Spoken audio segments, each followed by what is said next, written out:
The iPhone 16 Pro gets a bigger display and the 5x tetra prism zoom from the Max without a price hike. Add in promising Apple Intelligence features, a smarter Siri and longer battery life, and this is a compelling flagship phone value. I just wish the charging speed got a boost and that visual intelligence and ChatGPT weren't coming later. Between the iPhone 16 Pro and 16 Pro Max, the latter seems like a bigger deal because of its enormous 6.9-inch screen, but I am telling you, the iPhone 16 Pro should not be overlooked. I have been using both of these new iPhone Pros side by side, and I think the regular iPhone 16 Pro is a better value for $999 US. You get a bigger display than last year, the most powerful 5x zoom that used to be a Pro Max exclusive, and an impressive battery life boost based on our testing. Otherwise, the iPhone 16 Pro has all the same goodies as the Pro Max, including the powerful A18 Pro chip, upgraded 48MP ultra-wide camera, and impressive video features like 4K 120fps slow-mo videos and audio mix for zapping background noise. Apple Intelligence features like writing tools and the new Siri are promising based on early testing of the iOS 18.1 developer beta, but that won't officially arrive until October.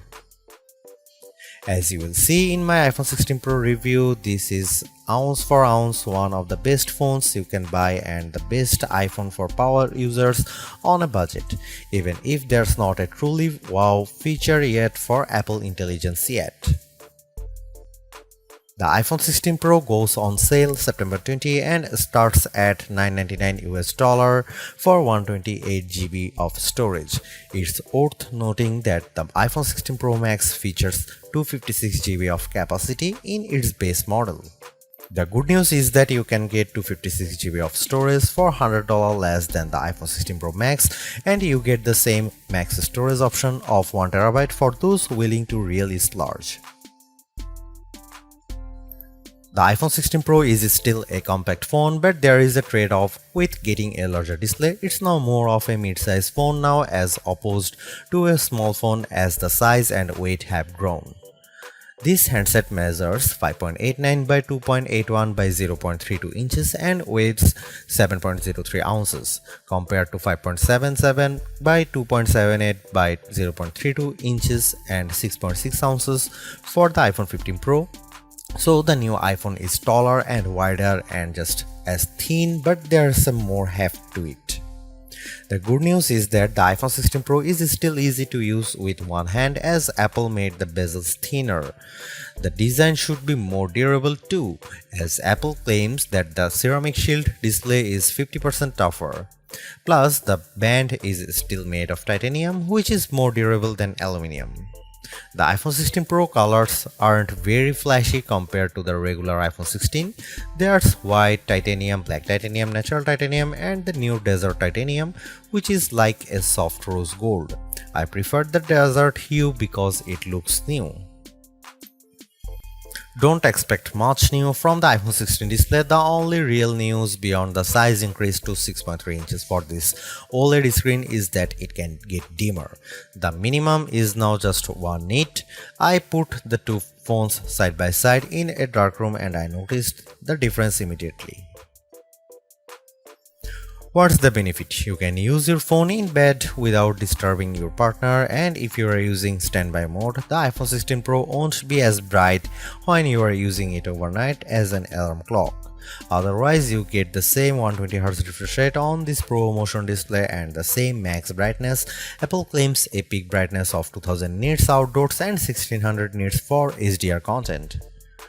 We simulate outdoor conditions with a flashlight and the iPhone 16 Pro reached 1553 nits. That's higher than the Galaxy S24 Ultra but way behind the Google Pixel 9 Pro. Apple has added a new button to the iPhone 16 Pro, but it's not technically a button. The camera control is a recessed capacitive switch that provides haptic feedback. Press once to launch right into the camera and press again to snap a photo. It's simple and works well in landscape and portrait mode. I found it easy to launch straight into the camera, and I like that you can press and hold the camera control to record a video. Though, if you take your finger off the button, the video stops. I wish you could customize that. The camera control has a lot of tricks, including the ability to zoom in and out by sliding your finger left and right on the button, and a soft double press launches a mini menu. You can scroll through it to tweak things like exposure, depth, and choose photographic styles. There's a learning curve to camera control, but I'm glad that it's an option. Plus, this frees up the action button on the left side of the iPhone 16 Pro for programming other shortcuts. The iPhone 16 Pro has a few key upgrades that I appreciated during my testing. There's a sharper 48 megapixel ultra-wide camera, a faster 48 megapixel main fusion camera with zero shutter lag, and the 5x tetra prism zoom borrowed from the Pro Max series. In addition, photographic styles are integrated directly into the Camera and Photos app, so you can change skin undertones and the mood effect of your photo on the fly. Plus, you can tweak it after the fact. To test the iPhone 16 Pro's faster performance, I had my son take a photo of me shooting a jump shot side by side with the iPhone 15 Pro, and the result is brighter and more detailed image. How does the iPhone 16 Pro compare to the best camera phones? I shot a number of pictures using the iPhone 16 Pro alongside the Samsung Galaxy S24 Ultra and the Google Pixel 9 Pro XL to find out. I put the ultra-wide camera to the test on the iPhone 16 Pro with this shot of a beach and apple comes out on top. The colors are more natural through the iPhone versus the Galaxy S24 Ultra, and Samsung's peak looks distorted on the right side by the flowers. Here are some camera samples of iPhone 16 Pro.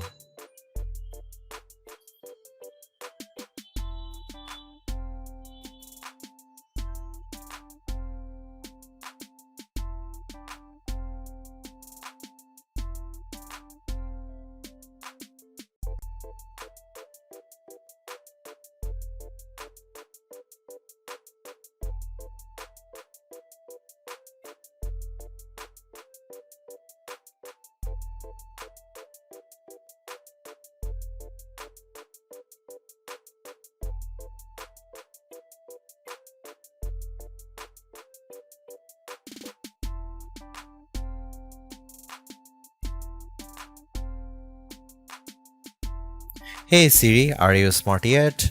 Apple Intelligence isn't officially coming to the iPhone 16 series until October, but I was able to try out some of this feature ahead of its official launch as part of the iOS 18.1 developer preview. Writing tools can be fairly helpful. I used it to summarize a long note in the Apple Notes app and it came up with a useful summary. I also had fun with writing tools trying to rewrite an email I purposely wrote in a root tone, choosing the professional option, and the result was indeed closer to what I would usually send. I also used Apple Intelligence to look up how to do various things on the iPhone and get back step-by-step instruction for how to screen record on your iPhone, so you'll definitely spend less time looking up how to at online. On the Photos front, my favorite Apple Intelligence feature is Memory Movie. You can give the Photos app a prompt like a beach memories through the years with an upbeat soundtrack, and you will see the AI go to work sifting through all your photos and videos, and the end result was pretty satisfying, fittingly ending with a sunset peak. While it's overdue, I appreciate that the iPhone 16 Pro has a clean up button, which is basically Google's Magic Eraser on iOS. Apple's version of this feature is smart enough to identify objects or subjects you might want to remove, and it works quickly. But the feature struggled in some cases to completely erase what I didn't want in the frame. Siri is definitely the biggest upgrade with Apple Intelligence. It's a lot more conversational and forgiving of mistakes as we speak. For example, I was able to correct a timer from 10 minutes to 5 minutes on the fly and Siri got it right. The new Siri in Apple Intelligence is also better with follow-up questions. For example, I could ask about the weather today and then say, how about the rest of the week? And I got an extended forecast. Siri was also smart enough to answer who do the Yankees play next and what are the odds in succession. Though it couldn't tell me who the starting pitcher was, I got several links instead. Another plus is that you can talk to Siri just by typing. You tap the bottom of the iPhone 16 Pro to enter your query, which comes in handy when you can't talk. Siri is definitely getting better, but it doesn't have that wow factor that you will experience with Gemini Live Voice or GPT-40 Voice, where it feels like you are having a real conversation with a chatbot. The iPhone 16 Pro packs Apple's new A18 Pro chip built on 2nd generation 3nm tech as well as 8GB of RAM. Based on our testing, it is indeed the fastest chip around, but not on every test. When I played Resident Evil Village, I was scared as I made my way down a snowy path and stumbled upon some dead birds. The graphics are console grade. I also got to play the Infinity Nikki game, which was in beta, and the lighting and water effects were very impressive. On Geekbench, which measures overall performance, the iPhone 16 Pro is 50% faster than the Galaxy S24 Ultra's Snapdragon 8 Gen 3 chip on single core and 15% higher on multi-core performance. The Pixel 9 Pro series is well behind. To test video editing performance, we use Adobe Premiere Rush and time how long it takes to transcode a 4K clip to 1080p. The new iPhone 16 Pro needed just 21 seconds, which is twice as fast as the S24 Ultra. On the graphics front, the iPhone 16 Pro features a 6-core GPU compared to 5 cores for the regular iPhone 16 models. Apple says you should get 20% faster performance than the iPhone 15 Pro. On the 3D Mark Solar Bay graphics test, which has support for ray tracing, the iPhone 16 Pro was 22% faster than the iPhone 15 Pro. However, that's still 18% behind the Galaxy S24 Ultra, which also delivered higher frame rates on the test.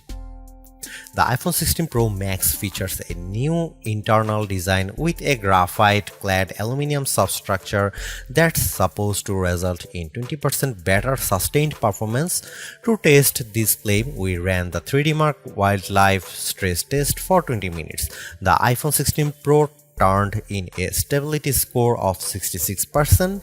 It hit a higher overall loop score than iPhone 16 Pro Max but had a bigger drop-off. The Galaxy S24 Ultra's score was worse at 60.4%.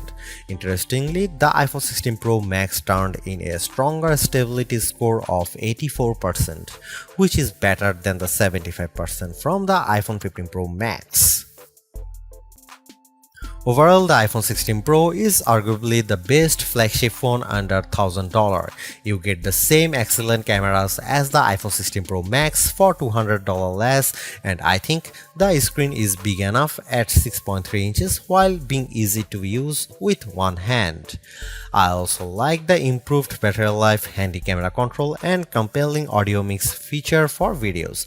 The Apple Intelligence capabilities such as writing tools, the new Siri, and cleanup show promise, but some of the more exciting features like ChatGPT integration, image playground, and the Google Lens like visual intelligence are coming later. In terms of the competition, I think the Galaxy S24 Plus and Google Pixel 9 Pro have more compelling AI features right now, but I prefer the camera system from the iPhone in many cases and the extra performance from its A18 Pro chip. Should you upgrade to the iPhone 16 Pro? If you have an iPhone 13 Pro or older phone, I'd say yes. And if you have an iPhone 14 Pro, I'd say wait to see how well Apple Intelligence works once it fully rolls out before you buy.